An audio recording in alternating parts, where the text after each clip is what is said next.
Assalamualaikum warahmatullahi wabarakatuh. Hamdan syukranillah mabad. Sahabat manusia plural yang saya hormati dan saya banggakan. Ini saya kira penting untuk saya menayangkan ini ya. Ada satu ulama Kiai NU yang berbicara tentang urusan habaib. Karena kita tahu sama-sama di Indonesia itu menjamur sekali, banyak sekali orang-orang yang mengklaim dirinya sebagai seorang habib. Banyak sekali. Apakah benar atau tidak? Nah, ini perlu kemudian untuk diverifikasi dengan jelas. Kenapa? Karena jangan sampai nama Habib ini kemudian dipakai, dimanfaatkan, diselewengkan untuk hal-hal yang tidak benar. Ada anak kecil yang karena kemarin viral urusan Gus Fuad ya, dia di channel YouTube-nya namanya Syed Syarif ABCD lah. Gak perlu saya sebutkan di sini takut viral orangnya. Rugi memviralkan orang kayak gitu. Tapi yang jelas dia ngeklaim sebagai Habib, anak Habib. Jadi nggak usah ngadu domba kami Habib-Habib yang tegas ya. Orang yang benci keturunan Nabi ini lucu nih, minta disayang. Hello ya, siapa yang sayang lu? Nggak ada yang sayang lu, nggak ada. Kecuali orang-orang munafik dan orang kafir mungkin yang sayang sama lu ya. Gus keperet ya, nggak ada yang sayang sama lu, nggak ada ya. Orang-orang soleh nggak ada yang sayang sama lu, nggak ada ya. Yang sayang sama lu cuma orang-orang munafik sama orang kafir saja udah, nggak ada yang lain. Ya Allah, mending kalau bener, kalau hanya klaim-klaiman. Dan saya kira anak kecil itu ya, meskipun bener real di tubuhnya ngalir darah Nabi, gak perlu sombong-sombongan dulu, harus diuji dulu. Karena jangan sampai nama Habib, gelar Habib lalu dipakai ya oleh orang yang belum paham. Satu kali lagi, ini bukan main-main loh. Mengambil ya, mengklaim atas nama anak cucu Nabi. Maka harus hati-hati. Apalagi satu kali lagi kalau kita lihat Pak Quraisy Shihabnya, itu jelas beliau turunan baginda Nabi. Tapi beliau tidak pernah mengklaim bahwa dirinya sebagai Habib Quraisy Shihab. Belum pernah. Karena Habib itu adalah sifat, bukan zat. Hub itu sifat, bukan zat.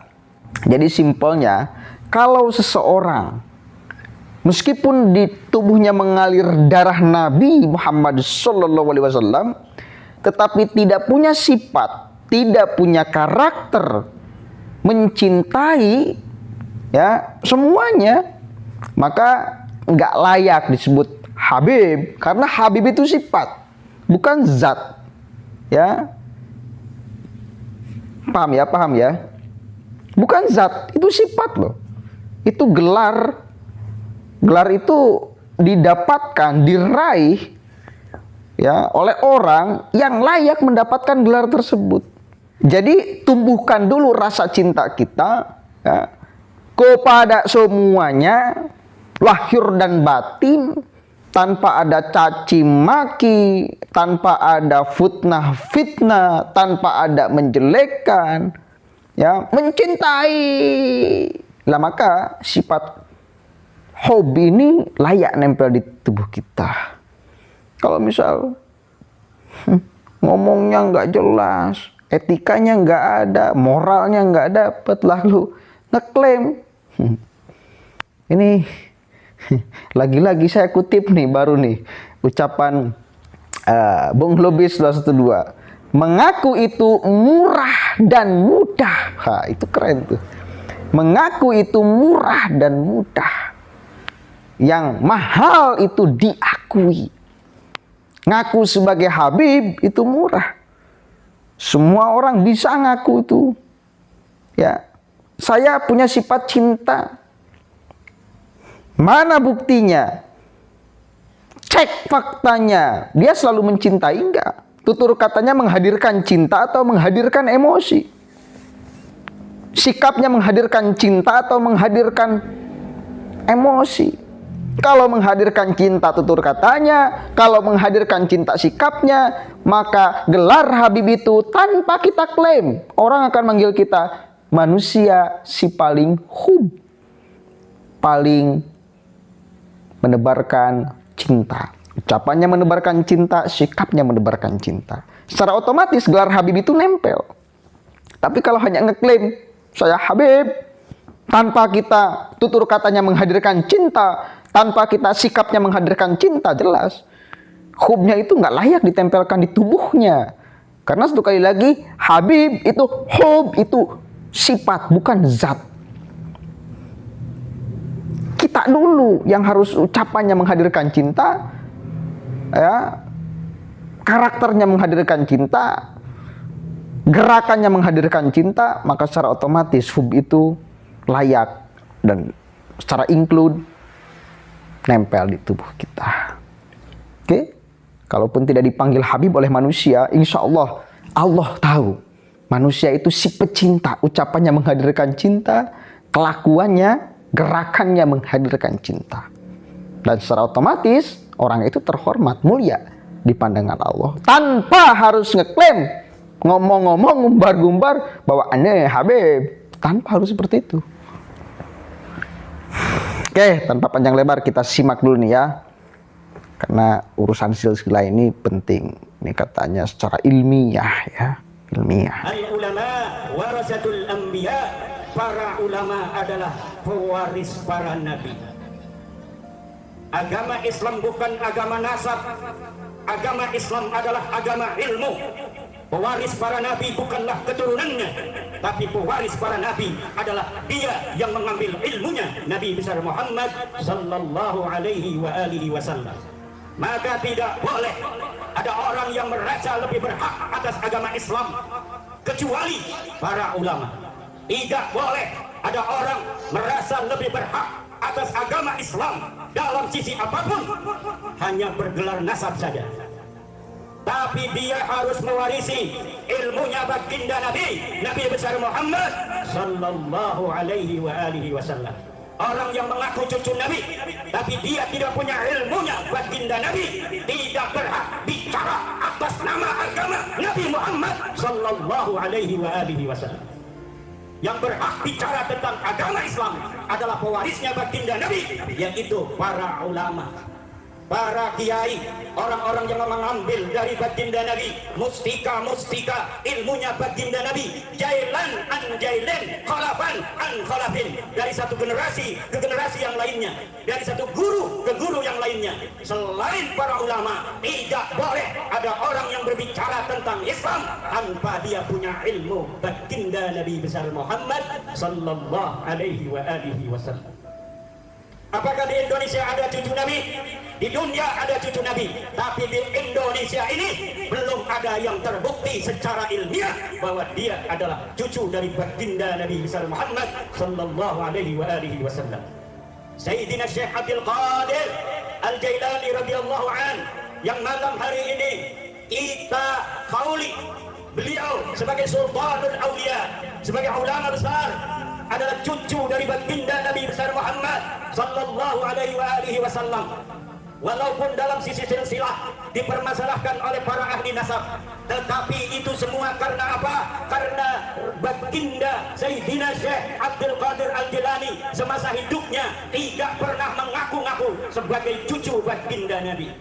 Kemudian ketika beliau wafat, maka anak cucunya menulis nasab yang diketahui daripada kakeknya ini, dan diragukan oleh ahli nasab. Tetapi hari ini, beberapa bulan yang lalu, cucu-cucu beliau yang ada di Syria sudah mengadakan tes DNA, uji DNA, yang menyatakan bahwa betul terkonfirmasi secara ilmiah bahwa keturunan daripada Sayyidina Syekh Abdul Qadir Al-Jilani radhiyallahu anhu wa quddisa sirruh adalah cucu dari baginda Nabi besar Muhammad sallallahu alaihi wa alihi wasallam. Maka siapa saja yang mengaku sebagai cucu baginda Nabi ingin dipercaya, silahkan adakan tes DNA, dan kita akan percaya kalau DNA-nya sesuai dengan DNA orang Arab, sesuai dengan DNA Bani Hashim, sesuai dengan DNA daripada Bani Abi Talib, ayah daripada Sayyidina Ali karramallahu wajhah. Karena apa, saudara-saudara? Hari-hari ini banyak orang yang mengaku-ngaku sebagai cucunya baginda Nabi besar Muhammad, kemudian mereka datang untuk memecah belah umat. Ini sudah sampai kepada titik yang sangat mengkhawatirkan. Ulama selama ini diam. Kenapa? Karena selama ini belum ada indikasi umat Islam terbelah. Kalau dia ngaku cucu Nabi untuk mempersatukan Islam, urusan ngakunya pada cucu Nabi itu urusan dia dengan Allah. Tetapi mempersatukannya itu ada nilai manfaatnya. Kalau dia ngaku cucu Nabi, mengajak orang-orang tiga raksa untuk salat 5 waktu, mengajak umat Islam untuk berpuasa, mengaku cucu Nabi untuk mendekatkan diri kepada Allah, mengajak umat Islam untuk mendekatkan diri kepada Allah, itu tidak ada bahayanya, kita biarkan. Tapi kalau dia mengaku cucu baginda Nabi, kemudian datang untuk memecah belah umat Islam, maka kita akan uji sampai mana kebenaran bahwa dia cucu Nabi, baik secara ilmu nasab, secara silsilah dari kitab-kitab abad ke-5, abad ke-6, abad ke-7, abad ke-8, abad ke-9 Hijriah. Kita jadikan pedoman untuk mengukur keabsahan daripada nasab seseorang yang mengaku sebagai cucunya baginda Nabi. Kalau secara silsilah dari kitab-kitab yang terpercaya, dia terkonfirmasi sebagai cucu baginda Nabi, baru kita percaya dia sebagai cucu baginda Nabi. Apalagi kalau berani tes DNA seperti keturunan daripada Syekh Abdul Qadir Al-Jilani. Tapi kalau orang yang sudah tidak terkonfirmasi sebagai cucunya baginda Nabi, kemudian datang ke umat Islam untuk memecah belah umat Islam, dia mengaku-ngaku cucu Nabi di hadapan publik, ini punya konsekuensi besar terhadap agama Nabi besar Muhammad sallallahu alaihi wasallam.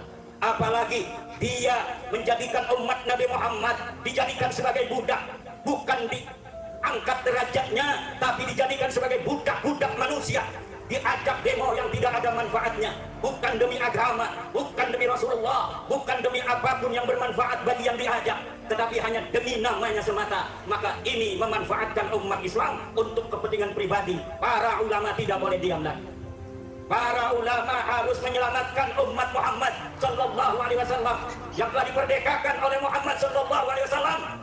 Ulama sebagai pewaris memiliki tanggung jawab untuk menjaga umat Islam ini dari perbudakan manusia.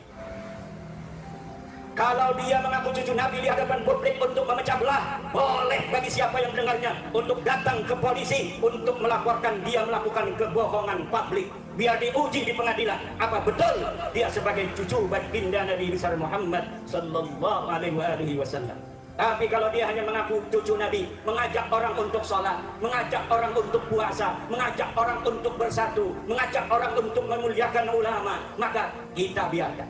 Tapi kalau indikasinya sudah mau memecah umat Islam, apalagi memecah belah antar suku, memecah belah bangsa Indonesia yang dari Sabang sampai Merauke sudah 70 tahun merdeka, di dalam suka dan duka kita bisa membawa Indonesia sampai hari ini. Tidak ada perang saudara, kalaupun ada kecil sekali frekuensinya. Namun sekarang ada upaya-upaya untuk mengadu domba antara umat Islam dengan umat Islam lainnya, memecah belah antara satu umat Islam dengan kelompok umat Islam lainnya. Ini tidak boleh dibiarkan oleh para ulama, tidak boleh dibiarkan oleh para santri. Para ulama harus ngomong, para ulama harus bersuara untuk menjaga iman, menjaga persatuan umat Islam Indonesia yang kita cintai, yang bagi seluruh para santri Nahdlatul Ulama mempunyai tanggung jawab besar untuk menjaganya, seperti apa yang diamanahkan oleh Mbah Hasyim Asy'ari, yang diamanahkan oleh ulama-ulama Nahdlatul Ulama, bahwa NKRI ini adalah warisan yang harus dijaga, tidak boleh dipecah belah lagi. Tidak boleh ada upaya untuk memecah belah antar umat Islam, tidak boleh ada upaya untuk menjauhkan para kaum muslimin dari ulama. Ini indikasi menjauhkan umat Islam dari ulama pun sudah ada, untuk dia mengambil para umat ini untuk dijadikan budak-budaknya, kemudian diajak untuk berdemo, diajak untuk berbuat sesuatu yang dapat mengganggu keamanan dan ketertiban bangsa Indonesia. Tidak ada manusia yang merasa lebih tinggi dari manusia lainnya kecuali dengan ilmu. Tidak ada yang lebih merasa mulia kecuali dengan takwa. Itulah ajaran agama Allah. Inna akramakum indallah atqakum. Sesungguhnya yang paling mulia di antara kalian adalah orang yang paling bertakwa. Kalau mau mulia, bertakwalah. Kalau mau tinggi pangkatnya, maka berilmulah. Yarfa'illahu alladhina amanu minkum walladhina utul ilma darajat. Selain takwa dan ilmu dalam agama Islam tidak dicatat. Kalau dia pengen mulia, bertakwalah. Kalau dia sholat, kalau dia puasa, amar ma'ruf nahi mungkar, maka dia akan menjadi orang yang mulia. bukan karena nasabnya, tapi karena takwanya. Tinggi pangkatnya bukan karena nasabnya, tetapi karena ilmunya. Ini yang harus diajarkan kepada umat Islam seluruh Indonesia.